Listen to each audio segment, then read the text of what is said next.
ఉన్న బంగారాన్ని విడిపించి ఆ రోజు ఆన్లైన్ రేటుకే మేము కొంటాం. Sharma gold company. నమస్తే, వెల్కమ్ టు సుమన్ టీవీ. నేను మీ యామ్ని. ప్రస్తుతం మనతో ఉన్నారు ప్రముఖ ఆధ్యాత్మికవేత్త గురుస్వామి బ్రహ్మశ్రీ రాజన్ నంబూద్రి గారు ఉన్నారు. వారితో మాట్లాడదాం.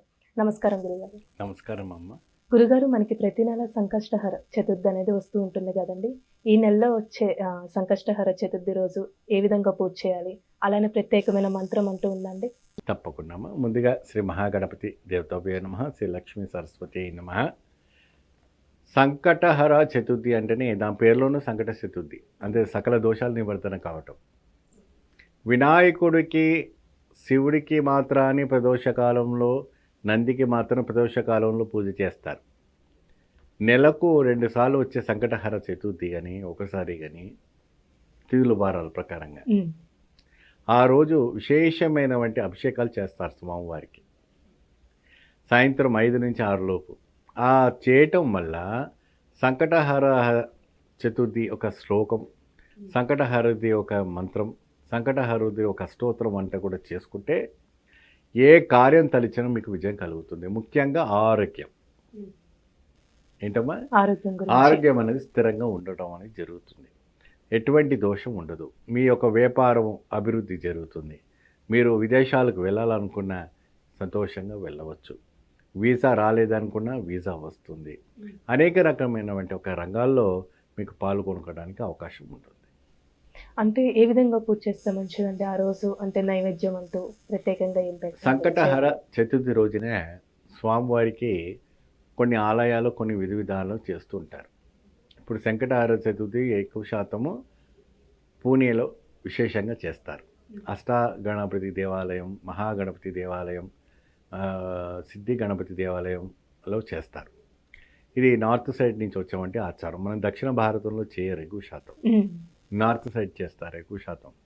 గణపతికి ఈ మధ్య కాలంలో హైదరాబాద్లో జంటనగర్లో కూడా చేస్తూ ఉంటారు. ఇది ఎక్కడో కూడా చేయరు ఎక్కువ, చాలా మందికి తెలీదు ఇది ఇలా చేస్తారని కూడా తెలియదు. కాబట్టి ఇది ఏంటంటే స్వామికి ఇష్టమైనటువంటి పదార్థం ఉడుములు, ఉండ్రాలు, సుండలు, కొలకట్ట అని అంటే బియ్యపిండితో తయారు చేసినటువంటి పదార్థము. ఇది కేరళ, కర్ణాటక, మహారాష్ట్రలో కూడా సంకటహర చతుర్థి చాలా విశేషంగా చేస్తారు. చాలా అద్భుతమైనటువంటి ఫలితం వస్తుంది. ఎటువంటి భూత పేత పిశాచ చేతబళ్ళు ప్రయోగాలు చేసినటువంటి వ్యక్తులకైనప్పటికి కూడా ఈ యొక్క గణపతి పూజ చేయటం వల్ల సకలం హరిస్తుంది. కానీ ఆ ఒక గణపతి దగ్గర పోయినప్పుడు నేను ఇచ్చినటువంటి ఒక మంత్రాన్ని మీరు స్మరిస్తూ మీరు ఆ స్వామికి అభిషేకం చేసినట్టయితే మాత్రాన 24 గంటల లోపే మీకు అద్భుత ఫలితం రావటం అనేది జరుగుతుంది. గురుగారు, ఈ పూజ అనేది మనం ఉదయం చేస్తే మంచిదా లేకపోతే సాయంత్రం టైంలో చేస్తే మంచిదండి? ఎక్కువ సంకటహర వ్రతము పట్టుకున్న వాళ్ళు పచ్చి మంచినీళ్ళు కూడా పట్టకూడదు.